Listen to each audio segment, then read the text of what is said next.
So guys ఇప్పుడు మనము ఒక స్టూడెంట్ కమెంట్ చేశాడు 2012 పాస్ అవుట్ ఇయర్ నేను మెన్స్టాక్ నేర్చుకోవచ్చా రెల్స్ మైక్రోసాఫ్ట్ డైనమిక్స్ 365 నేర్చుకోవచ్చా ఏది నేర్చుకోవచ్చు ఇప్పుడున్న సిచ్యువేషన్లో నాకు ఆల్రెడీ లాంగ్ కెరీర్ గ్యాప్ వచ్చింది గవర్నమెంట్ జాబ్ ప్రిపేర్ అవుతున్నాను అన్నట్లు మాట్లాడాడు.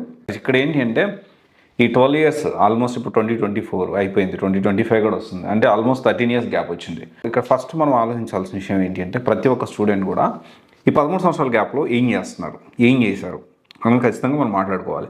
ఎందుకంటే చాలామంది నాకు గ్యాప్ ఉంది, ఆ గ్యాప్లో నువ్వు గవర్నమెంట్ జాబ్ ప్రిపేర్ అయ్యావా లేకపోతే వేరే జాబ్స్ ప్రిపేర్ అయ్యావా ఇవన్నీ కూడా కన్సిడర్ చేసుకోవాల్సిన అవసరం ఉంటుంది. అలా కాకుండా డైరెక్ట్గా నేను 13 సంవత్సరాల గ్యాప్ వచ్చింది అంటే ఏ విధంగా గ్యాప్ వచ్చింది అనేది తెలుసుకోకుండా మన సొల్యూషన్ అనేది వెతకడం కష్టమవుతుంది. అయితే ఇక్కడ ఏంటి అంటే ఈ 13 years gap government job prepare అవుతూ గ్యాప్ వచ్చిన విధంగా కన్సిడర్ చేస్తూ నేను ఈ కంటిన్యూషన్ అయితే చేస్తూ ఉన్నాను వీడియో అనేది. ఒకవేళ మీరు కెరీర్ గ్యాప్ వచ్చి ఇప్పుడు ఏ కోర్స్ నేర్చుకోవాలనుకుంటున్నారు చెప్తే, అంటే పాస్డ్ అవుట్ ఇయర్ తర్వాత వచ్చేసి బ్రాంచ్ దాంతోపాటు పర్సంటేజ్, దాన్ని బట్టి నేను ఏం చేస్తున్నాను అంటే వాటిని మళ్ళీ రీసెర్చ్ చేసి మన ఈ మెయిన్ యూట్యూబ్ ఛానల్లో అండ్ మన ఇన్స్టాలో కూడా మీరు చెక్ చేసుకోవచ్చు. చాలా వీడియోస్ నాన్ ఐటీ నుంచి ఐటీకి వచ్చినాయి అని ఇట్లా కెరీర్ గ్యాప్ వచ్చిన ప్రతి ఒక్కటి నేను సమాధానం చెప్పడానికి ప్రయత్నం చేస్తూనే ఉన్నాను. అండ్ మీరు కమెంట్ చేయండి, డెఫినెట్లీ దాన్ని నేను రీసెర్చ్ చేసి నేను అప్డేట్ చేయడానికి షార్ట్స్ రూపంలో ప్రయత్నం చేస్తాను. అయితే ఇక్కడ దీనికి సంబంధించి ఇక్కడ 2012 పాస్డ్ అవుట్ మెన్స్టాక్ ఎంఎస్ డైనమిక్ 365. జనరల్గా ఏంటి అంటే మెన్స్టాక్ అనేది మాంగోడిబి, తర్వాత ఎక్స్ప్రెస్, తర్వాత రియాక్ట్, express.js, రియాక్ట్ అండ్ నోడ్.js ఈ 4 కాంబినేషన్లో మెన్స్టాక్ అనేది ఉంటుంది. అయితే ఇక్కడ ఏంటి అంటే ఈ మెన్స్టాక్ కంప్లీట్లీ కోడింగ్ ఉంటుంది. ఇక్కడ మనం కెరీర్ గ్యాప్ వాళ్ళు ఈ కోడింగ్ నేర్చుకొని ఈ ఎక్స్పీరియన్స్ క్యాండిడేట్లకు వెళ్ళాలి అంటే కష్టమవుతుంది. అందుకని ఇక్కడ ఏంటి అంటే మెన్స్టాక్లో కూడా ఆపర్చునిటీస్ కూడా ఒక 3 ఇయర్స్ ఎక్స్పీరియన్స్ 2 ఇయర్స్ ఎక్స్పీరియన్స్ ఉన్న వాళ్ళకి కొంచెం ఆపర్చునిటీస్ ఉంటాయి. ఫ్రెషర్స్ అంటే కంప్లీట్లీ 0 ఎక్స్పీరియన్స్ ఉన్న వాళ్ళకి అయితే కష్టమవుతుంది. మళ్ళీ 2 ఇయర్స్ 3+ ఉన్న వాళ్ళకి కాల్స్ ఎక్కువ ఉంటాయి. కాకపోతే ఆ ఎక్స్పీరియన్స్ అనేది మనం చూపించుకొని వెళ్ళాల్సి ఉంటుంది. వేరియాస్ ఎంఎస్ డైనమిక్స్లో కూడా అలాగే ఉంటుంది. దీంట్లో కోడింగ్ అనేది తక్కువ ఉంటుంది. ఒక 1 మంత్ 40 డేస్ 2 మంత్స్లోనే మనం నేర్చుకోవచ్చు. వేరియాస్ మెన్స్టాక్ నేర్చుకోవడానికి మనం మినిమం 4 to 5 months పడుతుంది. వాట్ ఎందుకంటే రియల్ టైం ప్రాజెక్ట్స్, ఎందుకంటే కోడింగ్ ఉంటుంది, ఇది తెలుసుకోవడానికి మినిమం ఒక 4 months అయితే మినిమం పడుతుంది. వేరియాస్ ఎంఎస్ డైనమిక్ 365 విషయం చూసుకుంటే వితిన్ 45 days 2 monthsలో కూడా మనం నేర్చుకొని దీంట్లో కూడా సేమ్ దీనిలాగే 2 years 3 years వాళ్ళకి కాల్స్ ఎక్కువ ఉంటాయి. బట్ ఏంటి అంటే మనం నేర్చుకొని దీని సైడ్ వెళ్ళడానికి అవకాశాలు అయితే ఎక్కువ ఉంటాయి. అండ్ తర్వాత విషయం చూసుకుంటే జాబ్ రోల్స్ మెన్స్టాక్లో అయితే మెన్స్టాక్ డెవలపర్గా, జావాస్క్రిప్ట్ డెవలపర్గా, ఫుల్ స్టాక్ డెవలపర్గా మనం వెళ్ళొచ్చు. వేరియాస్ మన ఎంఎస్ డైనమిక్ 365 చూసుకుంటే ఇది ఒక సిఆర్ఎం టూలు, దీంతో పాటు సిమిలర్గా ఉన్న సిఆర్ఎం టూల్ సైడ్ మనం వెళ్ళడానికి అవకాశం ఉంటుంది. సేల్స్ ఫోర్స్ కానీ లేకపోతే తర్వాత మనం చూసుకుంటే రీసెంట్గా జోహో బాగా పాపులర్ అవుతుంది, ఇండియన్ కంపెనీ సిఆర్ఎం అది. అండ్ మన హైదరాబాద్లో కూడా రీసెంట్గా కొత్త ఆఫీస్ అనేది ఓపెన్ చేశారనమాట జోహోది. అండ్ మెల్లగా ఏంటి అంటే ఫస్ట్ ప్లేస్లో అయితే ఇప్పటికీ స్టిల్ సేల్స్ ఫోర్స్ అనేది కొనసాగుతుంది. బట్ 2021 తర్వాత వచ్చిన చేంజెస్ వల్ల ఈ ఎంఎస్ డైనమిక్స్లో కోడింగ్ అనేది చాలా తక్కువ, సేల్స్ ఫోర్స్లో హై కోడింగ్ ఉంటుంది. ఈ ఎంఎస్ డైనమిక్స్ అనేది కోడింగ్ తక్కువ ఉండడం వల్ల అంటే ఎక్కువగా ఆటోమేషన్ వచ్చేసేసి దాంట్లో కూడా ఆర్టిఫిషియల్ ఇంటెలిజెన్స్ ఆటోమేషన్ వచ్చేసేసి కోడింగ్ పార్ట్ అనేది చాలా వరకు తగ్గింది. ఎంఎస్ డైనమిక్స్ 365 సక్సెస్ దాని సైడ్ వెళ్ళాలి అనుకుంటే కొంత బేసిక్ నాలెడ్జ్ ఆఫ్ C# గురించి మనకు ఐడియా ఉండాల్సిన అవసరం ఉంది.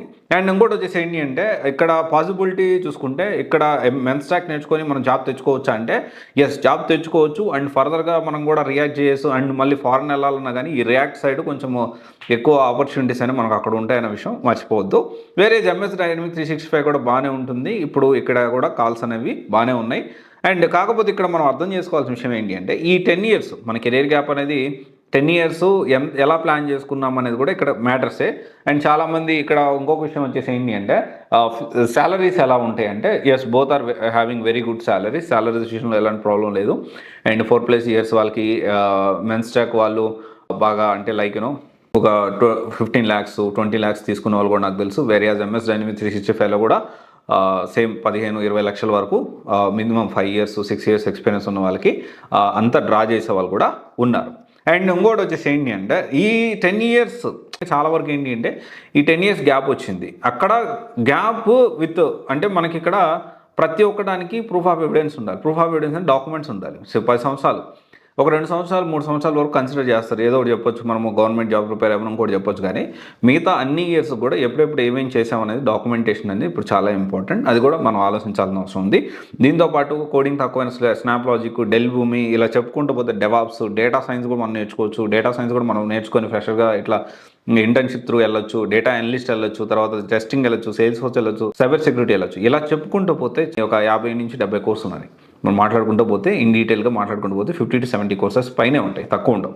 ఇంకా తెలియని ఇంకా చాలా ఉంటాయి ఇక్కడ సాఫ్ట్వేర్ సంబంధించి. ఇక్కడ మనం అర్థం చేసుకోవాల్సిన విషయం ఏంటంటే కెరియర్ గ్యాప్ వచ్చింది, దాన్ని ప్రాపర్ వేలో ఎలా ఎగ్జిక్యూట్ చేయాలి, ఈ గ్యాప్ని ఎలా ఫిల్ చేసుకోవాలి, ఇప్పుడు ప్రజెంట్ ట్రెండ్ ఏంటి, మనకే సూట్ అవుతుంది, మనం ఏది నేర్చుకోగలుగుతాం, కొంచెం కోడింగ్ ఉన్న నేర్చుకోగలుగుతాం, కోడింగ్ వద్దనుకుంటున్నారా, అండ్ కొన్నిటికి కమ్యూనికేషన్ బాగా అవసరం పడుతుంది. ఎందుకంటే కమ్యూనికేషన్ కొన్నిటికి మినిమం కమ్యూనికేషన్ అవసరం పడ్డా, కొన్నిటికి బాగా కమ్యూనికేషన్ అవసరం పడుతుంది. సో ఇవన్నీ కూడా మనం ఆలోచించి డెసిషన్ తీసుకోవాల్సిన అవసరం ఉంది. అందుకనే ఒకవేళ 2012 పాస్డ్ అవుట్ ఇయర్ స్టూడెంట్ నేను ఈ రెండిట్లో ఏది చూస్ చేసుకోవాలి, మెన్ ఆర్ ఎంఎస్ డైనమిక్స్ అంటే కొంచెము రిస్క్ అయినా పర్లేదు, కొంచెం టైం ఉంది నాకు, మెల్లగా నేర్చుకొని కొంచెం ఫ్యూచర్ సెక్యూర్డ్ ఉండాలి అనుకుంటే డెఫినెట్లీ స్టాక్ నేర్చుకోవచ్చు. లేదు అంటే ఇప్పుడు నేను అర్జెంట్గా ఇమీడియట్గా ఒక 2-3 మంత్స్లో నేను జాబ్ తెచ్చేసుకోవాలి, జాబ్ తెచ్చుకున్న తర్వాత ప్యారలల్గా నేను ఆలోచిస్తాను, I think about Salesforce, I think about Zoho, alternate CRMs, ఒకవేళ ఇది ప్రాబ్లం ఉంది దాని సైడ్ కూడా నేను వెళ్ళడానికి రెడీ ఉంటాను అనుకుంటే ఎంఎస్ డైనమిక్స్ 365 నేర్చుకోవచ్చు.